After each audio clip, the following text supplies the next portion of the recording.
নমস্কাৰ।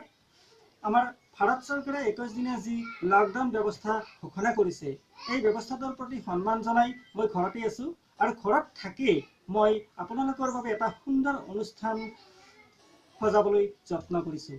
আজিৰ এই অনুষ্ঠানত আপোনালোকে লগ পাব অসমৰ কেইগৰাকীমান জনপ্ৰিয় কণ্ঠশিল্পীক। এই কণ্ঠশিল্পী কেইগৰাকীয়ে কৰোনা ভাইৰাছ সম্পৰ্কত কি মতামত আগবঢ়াইছে বা কি সজাগতা অৱলম্বন কৰিছে আৰু তেওঁলোকে এই বন্ধৰ কেইদিন ঘৰত কি কাম কৰি অতিবাহিত কৰিবলৈ প্ৰয়াস কৰিছে তাৰে এটি খতিয়ান আপোনালোকক জনাবলৈ চেষ্টা কৰিম। তাৰ আগতে মই আপোনালোকক জনাওঁ, যিসকলে মোৰ এই channel CMC music and drama এতিয়ালৈকে ছাবস্ক্ৰাইব কৰা নাই তেওঁলোকে ছাবস্ক্ৰাইব কৰক, লগতে লাইক, কমেণ্ট আৰু শ্বেয়াৰ। এতিয়া আহকচোন এই জনপ্ৰিয় শিল্পী কেইগৰাকীয়ে কি ক'বলৈ বিচাৰিছে তাৰে অলপ খতিয়ান লওঁ। নমস্কাৰ, মই শোণিত শংকৰ। আপোনালোকৰ সকলোৱে জ্ঞাত আমাৰ দেশৰ পৰিস্থিতি, কৰোনা মহামাৰীৰ সংকট। আমি সকলো সজাগ হ'বৰ হ'ল, সচেতন হ'বৰ হ'ল। সেয়েহে আমি চৰকাৰৰ নীতি আদৰ্শ নিৰ্দেশনা মানি চলিবৰ হ'ল।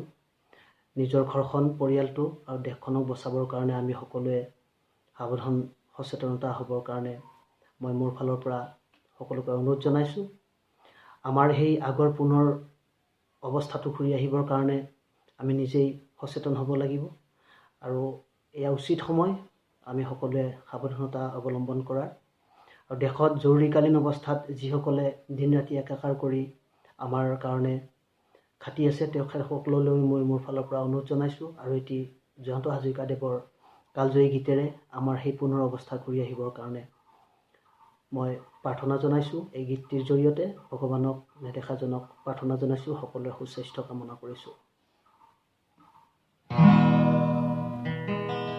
আকৌ নতুন প্ৰভাত হ'ব, কাল ৰাতি নাথাকিব,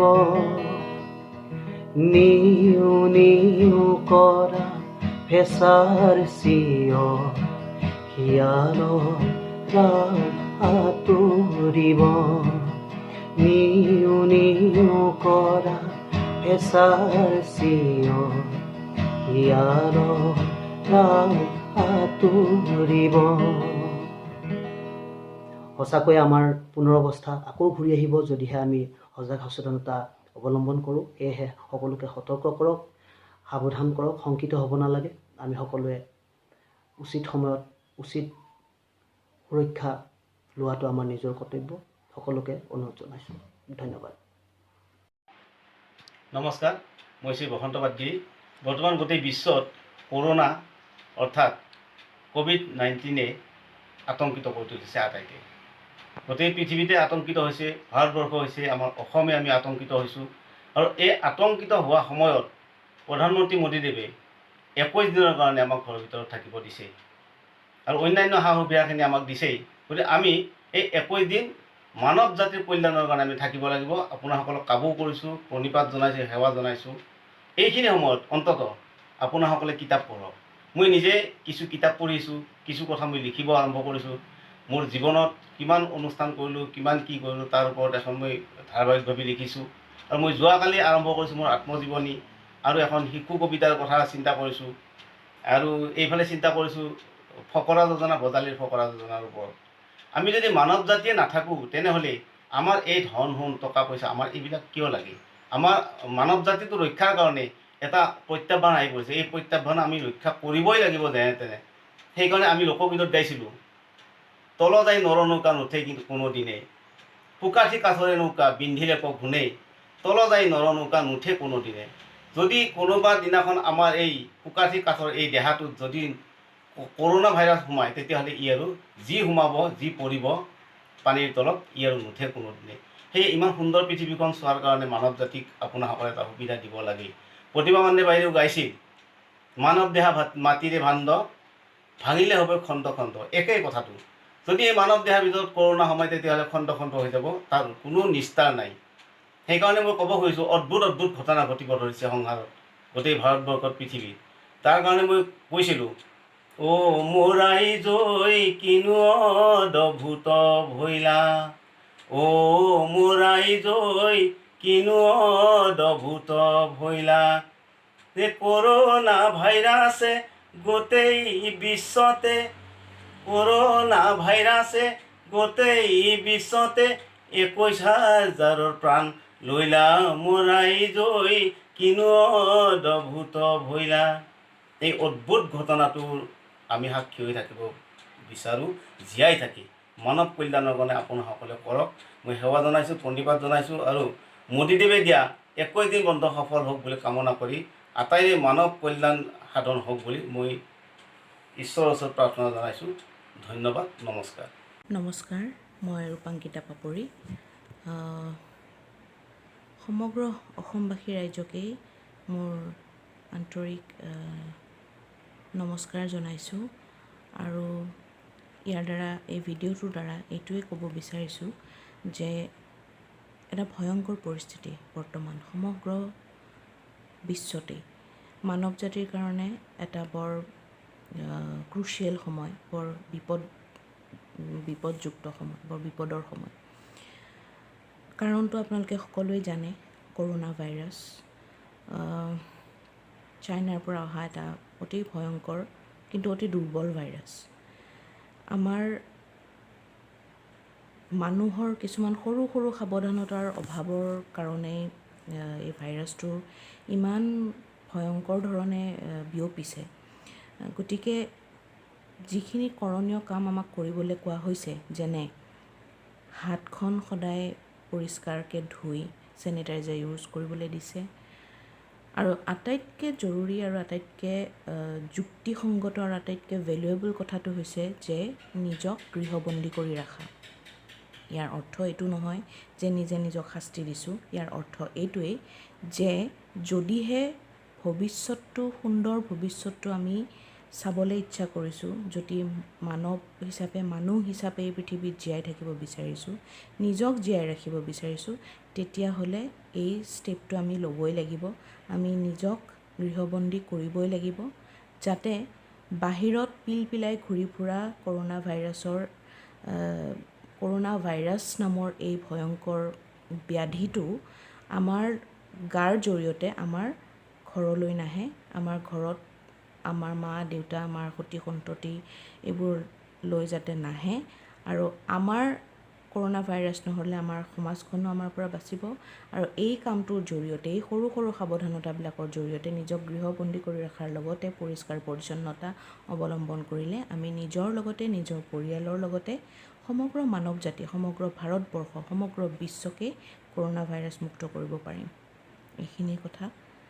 গতিকে বহুত বেছি একো নাজানো, য'ত যেনেকৈ শুনিছোঁ, যিয়ে যি কৰিবলৈ কৈছে, কৰোণা ভাইৰাছৰ পৰা মুক্তি পাবলৈ যিয়ে যি কৰিবলৈ কৈছে তাকে কৰিছোঁ, আৰু আপোনালোকেও কৰক। এইখিনি সময়ত নিজক ঘৰৰ ভিতৰত সোমোৱাই ৰাখক। ধন্যবাদ। নমস্কাৰ, মই মুনীন বৰুৱা।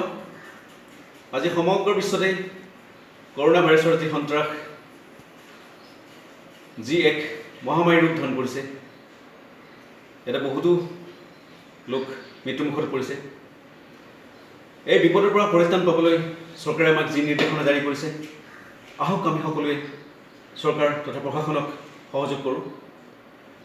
আমি সকলোৱে নিজক ঘৰতে আবদ্ধ কৰি ৰাখি এই বিপদৰ পৰা পৰিত্ৰাণ পাবলৈ চেষ্টা কৰোঁ। আমি বাচিলেহে দেশ বাচিব। গতিকে সকলোৱে ইয়াৰ কোনো ধৰণৰ বিৰোধ কৰিব নালাগে। আমি সহযোগ কৰোঁ চৰকাৰক। ঘৰৰ ভিতৰত থাকিও কিছুমান ভাল ভাল কাম কৰিব পাৰি, যিবিলাক সময়ৰ অভাৱত আমি কৰিব পৰা নাছিলোঁ। গতিকে সেইবিলাক কামৰ লগত ব্যস্ত থাকি সকলোৱে সময়বোৰ অতিবাহিত কৰক। ময়ো এগৰাকী সংগীতৰ লগত জড়িত ব্যক্তি হিচাপে নতুন কম্প'জ কৰিছোঁ। শুনকচোন আপোনালোকেও গীতটি কেনেকুৱা লাগে।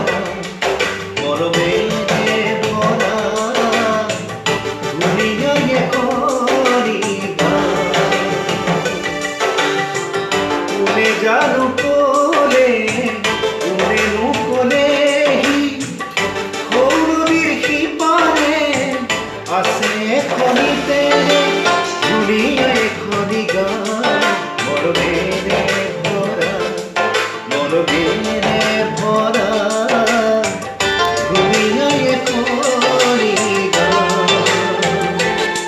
মৰমেৰে ভৰা মৰমেৰে ভৰা দুনিয়ায়ে কৰি গান।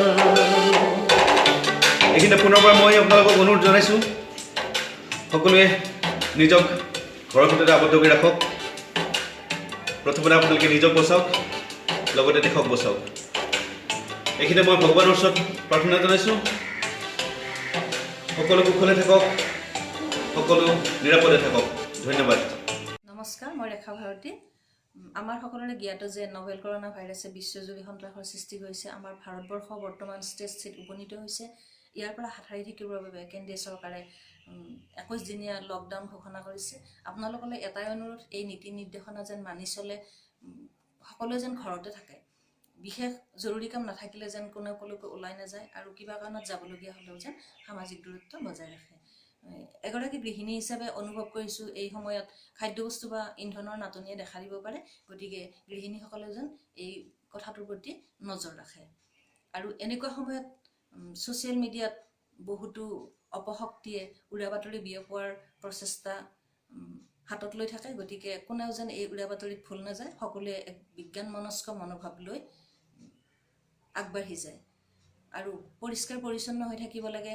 পৰিষ্কাৰ পৰিচ্ছন্নতাটো এই বেমাৰৰ সংক্ৰমণৰ কাৰণে বিশেষ জৰুৰী। গতিকে এইটোলৈ যেন সকলোৱে চকু ৰাখে।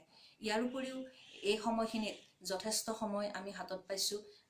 এই সময়খিনি যেন সকলোৱে শাৰীৰিক আৰু মানসিকভাৱে সুস্থ হৈ থাকে, তাৰ প্ৰতি নজৰ ৰাখি সকলোৰে ভাল লগা কামবোৰ কৰি যাওক। ইমান দিনৰ সময়ৰ অভাৱত যিবোৰ ৰৈ গৈছিল সেইবোৰ কাম যেন আপোনালোকে হাতত লয়, পৰিয়ালক সময় দিয়ক। মই নিজেও এগৰাকী গায়িকা হিচাপে এইখিনি সময়ত গানৰ চৰ্চাত ব্যস্ত আছোঁ। আগতে সময়ৰ অভাৱত যিবোৰ কৰিবলৈ পৰা নাছিলোঁ সেইবোৰ হাতত লৈছোঁ, নিজেও কৰিছোঁ। আপোনালোকৰো নিজৰ নিজৰ ভাল লগা কামবোৰ কৰিবলৈ লওক। সদশেষত কৈছোঁ, সকলোৱে পৰিষ্কাৰ পৰিচ্ছন্ন হৈ থাকক, সজাগ হৈ থাকক, সতৰ্ক হৈ থাকক, আতংকিত নহ'ব। এইখিনিয়েই। ধন্যবাদ। নমস্কাৰ, মই অংশুমান পল ডেকা। আজি আকৌ এবাৰ আপোনালোকৰ মাজলৈ এটি বিশেষ কাৰণ লৈ আহিলোঁ। আৰু সেই বিশেষ কাৰণটো হৈছে কি? কৰোণা। কৰোণাৰ বিষয়ে মই আপোনালোকক আৰু বিশেষ একো ক'বলৈ নাযাওঁ। কাৰণ কিয়, কৰোণাৰ বিষয়ে ছ'চিয়েল মিডিয়া হওক, নিউজ চেনেল হওক, নিউজ পেপাৰ হওক, সকলো ধৰণৰ মিডিয়া হওক কৈ আছে। ষ্টেজ 2 লেভেল পাইছে ইণ্ডিয়াত, লাহে লাহে বিয়পি গৈ আছে। মই সেই বিষয়ে তাৰ আপডেট কি হৈছে, কি কথা কিবা তাৰ মই একো নকওঁ। মই খালি দুটামান কথা ক'বলৈ গৈ আছোঁ যে অসমত, যিহেতু আমি এতিয়া অসমত আছোঁ, বা ভাৰতত অসমীয়া মানুহ বা ভাৰতবাসী যিমানখিনি আছে, চৰকাৰে এটা প্ৰধান নিৰ্দেশ দিছে যে লকডাউন। লকডাউন মানে ঘৰত থকা, বাকী একো নহয়। ময়ো ঘৰত আছোঁ, ন' ডাউট আমি আমাৰ কামবোৰ ঘৰতে কৰি আছোঁ। কিন্তু এনেকৈ ঘৰত থাকি পেলাই গোটেই সময়টো অতিবাহিত কৰা টান হয়।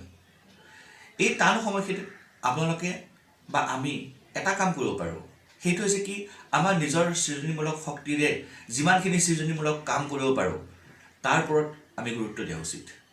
যেনেকৈ 21 ডেইজৰ পিছত আকৌ লকডাউন খুলিব, আকৌ এনেকুৱা এটা ভাইৰাছ জীৱনত আকৌ দ্বিতীয়বাৰ নাহিব বুলি তাৰ কোনো গেৰাণ্টি নাই। এইটো এটা শিক্ষা যে মানুহে কেনেকৈ নিজক নিজেই প্ৰতিৰোধ কৰিবৰ কাৰণে নিজক নিজে সাজু হ'ব লাগে। এই 10 দিনৰ বা এই 20 দিন বা 21 দিন বা আকৌ হয়তো বা টাইমটো এক্সটেণ্ড হ'ব পাৰে। গতিকে এইকেইদিন সময়ত এটাই অনুৰোধ, খালি ঘৰত থাকক, নিজক বচাওক, নিজৰ ঘৰৰ মানুহখিনিক বচাওক। মা দেউতাৰ পৰা অলপমান আঁতৰত থাকিব, নিজৰ মা দেউতাৰ পৰা অলপমান আঁতৰত থাকিব। আৰু যদি সৰু বাচ্ছা আছে তেওঁলোকৰ পৰা সাধাৰণভাৱে আঁতৰত থাকক আৰু নিজক চাফ চিকুণ কৰি ৰাখক। কিন্তু আজি আৰু যোৱাকালি মই দুটামান ভিডিঅ' দেখিছোঁ যে কিছুমান মানুহে বন্ধটো কেনেকুৱা হয় সেইটো চাবলৈও ৰাস্তাত ওলাই গৈছে বা বাহিৰত ওলাই গৈছে, আৰু পুলিচৰ পৰা উত্তম মাধ্যম পিটন খাইছে আৰু দৌৰি দৌৰি কোবাইছে। পুলিচে দৌৰি দৌৰি কোবাইছে বা কি কৰিছে সেই বিষয়ে মই অলপ পিছত ক'ম। কিন্তু আপোনালোকে গৈছে কিয়? একাংশ মানুহৰ পৰা মই গম পাইছোঁ যে এতিয়া কিছুমান মানুহ 3 দিনৰ ওপৰত নিজৰ ৰাচন পানীটো যোগাৰ কৰাৰ কাৰণে কেপাচিটি নাথাকিব পাৰে, সেইটো বুজি পাওঁ। গতিকে কিছুমান ক্ষেত্ৰত মই আপত্তিও আছে যে এটলিষ্ট সেইবোৰ মানুহক, যিবোৰ মানুহে এদিনতকৈ বেছি নিজৰ সামগ্ৰী ষ্টক ৰাখিব নোৱাৰে তেওঁলোকৰ কাৰণে প্ৰশাসনেও কিবা এটা বেলেগ ধৰণৰ ব্যৱস্থা কৰি দিয়ক আৰু আমি মানুহ হিচাপে আমি এটা কাম কৰিব লাগে যে আমি বুজাব লাগিব আমাৰ ঘৰত খানা নাই আমি যদি যাব লগা আছে যাব লাগিব কিন্তু সেইটোত এইটো নহয় এইটো বুজাব নালাগে বুজোৱাটো ভাল নহয় যে আমি বন্ধৰ মাজত ওলাইছোঁ কিন্তু মই দেখিছোঁ বহুত মানুহে বন্ধৰ মাজত ওলাইছে এনেই আছে আপোনালোকে নাজানে যে কাৰ গাত কোন মুহূৰ্তত কেতিয়া কোন ক্ষণত এই বীজাণুটো উৎপন্ন হ'ব পাৰে কাৰণ কিয় এইটো 1 পৰা 14 দিনলৈ কোনো চিমটমছ নেদেখিবও পাৰে আৰু যদি কিবা কোনো চিমটমছ দেখায় তেতিয়াহ'লে তেওঁৰ লগত সংস্পৰ্শ থকা মানুহ কিমানখিনি অলৰেডি সেই 14-15 দিনৰ ভিতৰত কিমানখিনি সংস্পৰ্শ হৈছে কোনেও নাজানে আৰু সেনেকৈ সংক্ৰমণ হ'ব পাৰে গতিকে এই বিষয়ে আপোনালোকেও জানে আমিও জানো কিন্তু মই এটা ৰিকুৱেষ্ট যে লকডাউনৰ সময়ত যিমান সময় পাৰে ঘৰত থাকক যিমান সময় পাৰে আপোনালোকে নিজক বচাওক যিখিনি যাৱতীয় কাৰ্য যিখিনি বজাৰ সময় যিখিনি কৰিব লগা আছে সেইখিনি কৰিব আমি যাবই লাগিব কিন্তু এখন পাৰিলে এখন স্লিপ লৈ যাওক মেডিচিন যদি কিবা কিনিব লগা আছে এখন কাগজত লিখি পেলাই দেখাওক যে মোক এইটো মেডিচিন লাগে প্ৰশাসনক পুলিচক দেখাওক যে এইটো মেডিচিন লাগে মোক উপায় নাই বা বজাৰ লিষ্টখন দেখাই পেলাই লৈ যাওক যে এইখন বজাৰ বস্তু লাগে উপায় নাই গতিকে সেনেকুৱা ধৰণৰ কিছুমান এটা এজ এন এভিডেন্স আপোনালোকে বস্তু লৈ যাওক আপোনালোকে দেখা পাৰ বস্তু লৈ আহক কিন্তু লগত বেলেগ মানুহ নিদিব আৰু নিজক আৰবাৰ কৈছোঁ বচাই ৰাখক সমাজখন নিজক সুৰক্ষা ৰাখক সমাজখনো সুৰক্ষা ৰাখক আৰু এই বেমাৰৰ পৰা যিমান পাৰে সিমান দূৰত থাকক এইখিনি কথা আৰু এইবাৰ যেটো আপুনি গমেই পাইছে আপোনালোকে যে বিহু নহয় গতিকে আমি শিল্পী মানুহ গতিকে বিহু নহ'লে আমাৰ কাৰণে কিমান মানে বিহু উৎসৱ পালন কৰিবলৈ সকলো সময়ৰে কিমান দুখৰ কথা কিন্তু আমি শিল্পী মানুহ আমাৰ এটা কেৰেক্টাৰ গান গোৱা আমাৰ চৰিত্ৰই আমাক সেইটো বাধা দিব নোৱাৰে গতিকে প্ৰগ্ৰামছ বা বিহু ধৰণৰ সেনেকুৱা নহ'লেও আমি আমাৰ কামটো কৰিয়ে যাওঁ গতিকে দুটা লাইন গাই দিছোঁ বিহুত ও বান্ধ প্ৰভু তোমাৰ নাম ৰাম ভক্তি তোমাৰ কাম দিয়া মোক বৰদান বুকু ফালি দেখুৱাম ছবি ও মাছ বাটলে ওলাই যাম আমাৰ কথা দুনাই গাম তোৰেহি এখন জ্বলাই খাম এঠালিপি দেখুৱাম ছবি ঐ এঠালিপি দেখুৱাম ছবি ধন্যবাদ সমূহ অসমবাসী ৰাইজক মোৰ এগেইন মই ধন্যবাদ জ্ঞাপন কৰিছোঁ সকলোৱে ভালে থাকক সুখত থাকক আৰু নিজক বচাই ৰাখক আৰু সমাজখন বচাওক থেংক ইউ জয় অসম প্ৰিয় দৰ্শক এয়াই আছিল আমাৰ জনপ্ৰিয় কণ্ঠশিল্পী কেইগৰাকীমানক লৈ আজিৰ অনুষ্ঠান আশা কৰোঁ আজিৰ অনুষ্ঠানটো আপোনালোকে চাই ভাল পালে আৰু আপোনালোকে মোক এই অনুষ্ঠানটো সম্পৰ্কত মতামত জনাবলৈ নাপাহৰিব কেনেকুৱা পালে অনুষ্ঠানটো চাই আৰু আজিৰ অনুষ্ঠানটোত অসমৰ জনপ্ৰিয় যিকেইগৰাকী শিল্পীয়ে মোক সহায় সহযোগিতা আগবঢ়ালে তেওঁলোকক মই ধন্যবাদ জনাইছোঁ আশা কৰোঁ ভৱিষ্যতলৈ তেওঁলোকে মোক এনেধৰণে সহায় সহযোগিতা আগবঢ়াই থাকিব শেষত আপোনালোকক আকৌ কৈছোঁ যিসকলে মোৰ এই channel CMC music and drama এতিয়ালৈকে ছাবস্ক্ৰাইব কৰা নাই তেওঁলোকে ছাবস্ক্ৰাইব কৰক লগতে লাইক কমেণ্ট আৰু শ্বেয়াৰ এতিয়া মোৰ অনুষ্ঠান সামৰিছোঁ ধন্যবাদ